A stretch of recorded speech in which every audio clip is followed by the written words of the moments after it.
सृष्टि बचपन से ही दिखने में सुंदर नहीं थी, लेकिन अमीर बाप की बेटी सृष्टि पर उसकी माँ जान छिड़कती।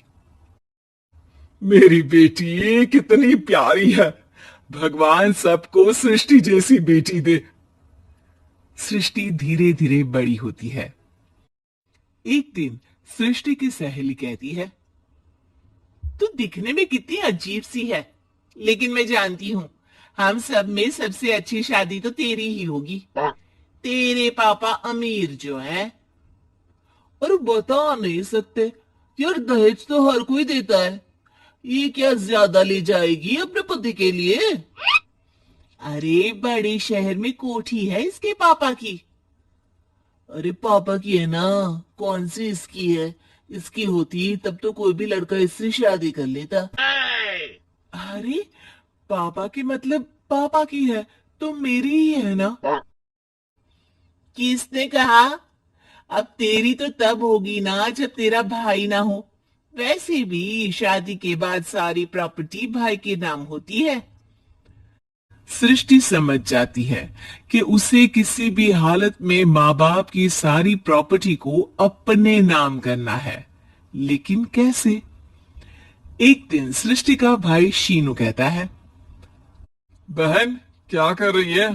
तुझसे एक बात करनी है।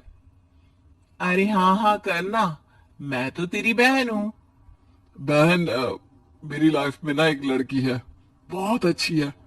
मैं सोच रहा हूँ माँ और पापा से बात करूं शादी के लिए। सृष्टि को समझ में आ जाता है कि भाई की शादी होते ही भाभी उसे एक दिन भी घर में बर्दाश्त नहीं करेगी। आ क्या बात है भाई, बताना कौन है वो? यार वो बहुत अच्छी लड़की है, पढ़ी लिखी है, मेरे साथ जॉब भी करती है। बस एक प्रॉब्लम है। हाँ, प्रॉब्लम? क्या प्रॉब्लम है भाई?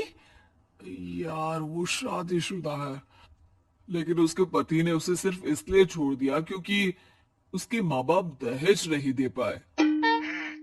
सृष्टि ये सुनकर न जाने क्यों खुश हो जाती है।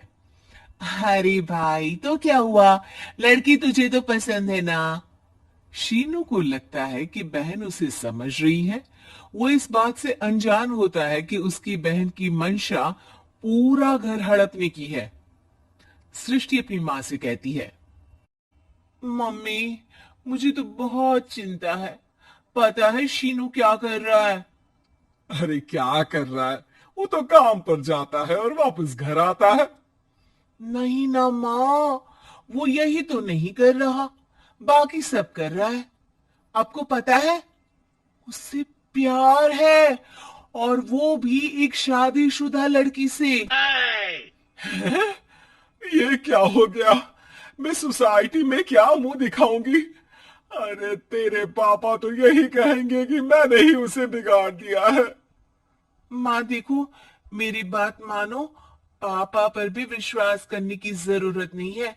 अब आप ही बताओ, पापा इतनी देर घर के बाहर रहते हैं क्यों? बोलो। अरे बेटा वो तो नौकरी करते हैं ना। तू बहुत भोली है माँ। पापा का ऑफिस तो 7 बजे खत्म हो जाता है, लेकिन देखो कितनी देर से आते हैं। अरे नहीं नहीं बेटा, ऐसी कोई बात नहीं है।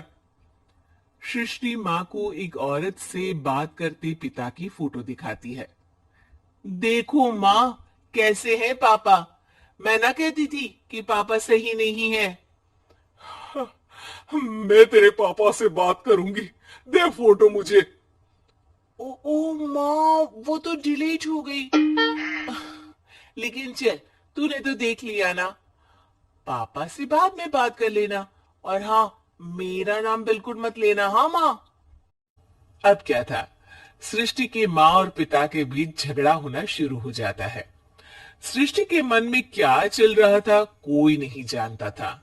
एक दिन, माँ सृष्टि के लिए एक लड़का देखा है, वो लोग शाम को उसे देखने आने वाले हैं। और हाँ माँ, एक खुशखबरी, मैं और पापा मिलकर एक नया बिजनेस ट्राई कर रहे हैं। शाम को लड़का आता है, सांवले रंग का। सृष्टि को तो बिल्कुल भी पसंद नहीं आता। लड़के की माँ कहती है, लड़की का चेहरा तो कोई खास नहीं, लेकिन अगर मेरे बेटे को आप लोग सेटल कर दे तो मैं उसकी शादी आपकी बेटी से करवा दूं। सृष्टि को लड़का बिल्कुल पसंद नहीं था। उसे भाई पर गुस्सा आ जाता है। लड़के वालों के जाने के बाद कहती है, माँ देखा, शीनू मेरे लिए कैसा लड़का लेकर आया। न दिखाने लायक न सुनने लायक, सेटल भी नहीं, वो भी हम करे। अरे माँ मैं जानती हूँ ये मेरी शादी किसी भी घर में क्यों करवाना चाहता है। अरे कैसी बात कर रही है बहन, तूने तो देखा ना, लड़के को मैंने ही मना कर दिया तुझसे शादी के लिए। जिसने लड़का बताया था उसने उसकी बहुत तारीफ की थी। बात आई गई हो जाती है, लेकिन सृष्टि का मन शांत नहीं होता। क्या करूं, कुछ समझ में नहीं आ रहा। मेरी शादी हो गई तो ये लोग पूरी प्रॉपर्टी शीनों के नाम कर देंगे। मेरे हाथ तो कुछ लगेगा ही नहीं। तभी सृष्टि को आइडिया आता है। वो किसी वकील को फोन करती है। जी देखिए, अगर आपके मम्मी पापा का तलाक हो जाता है तो आपके पिता की आधी प्रॉपर्टी आपकी माँ के नाम हो जाएगी, फिर उसे वो किसी को भी दे सकती है। सृष्टि अब माँ को बेटे के खिलाफ भरती है। माँ, शीनू पर नजर रखा करो। वो जिस लड़की के प्यार में है ना वो शादीशुदा है। यहाँ आएगी, सारा पैसा, रुपया, जमीन, जायदाद सब हड़प लेगी। पापा का भी हाल तुमसे छुपा नहीं है। ऐसा ना हो कि मैं और आप एक दिन सड़क पर भीख मांगे। हे भगवान, मैं तो जीते जी मर जाऊंगी अगर ऐसा हो गया तो। ऐसा हो गया नहीं माँ, ऐसा ही होगा। अभी समय है, आगे का सोच लो। मैं तो कहती हूँ पापा से आधी प्रॉपर्टी लेकर अलग हो जाओ। पापा की आधी प्रॉपर्टी भी हम लोगों को अगर मिल जाती है ना तो अगले 7 जन्म सफल समझो।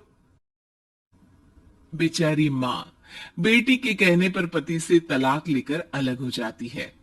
सृष्टि अब पैसों से गाड़ी और अपने दूसरे महंगे शौक पूरे करने लगी। उसके दोस्त भी उसके पैसे इस्तेमाल करते। सृष्टि, कल तुम कहाँ थी? मैं सारा दिन घर पर अकेली थी। तो मैं क्या करूं?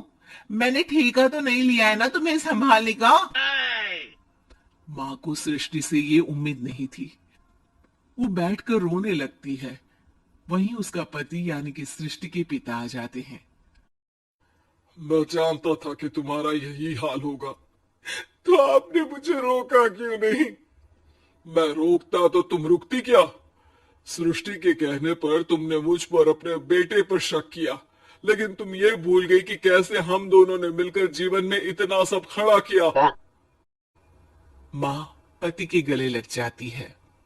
मुझे माफ कर दीजिए, मैंने आपकी कमाई का एक बड़ा हिस्सा गवा दिया। कोई बात नहीं, तुम साथ हो तो मैं ऐसी 7 प्रॉपर्टी खड़ी कर दूंगा। तभी वहां सृष्टि आ जाती है रोते हुए। माँ, मयंक ने मुझे छोड़ दिया। वो बोल रहा था जब तक मेरे पास पैसे थे तब तक ही वो मेरे साथ था। पापा, माँ, मुझे माफ कर दीजिए।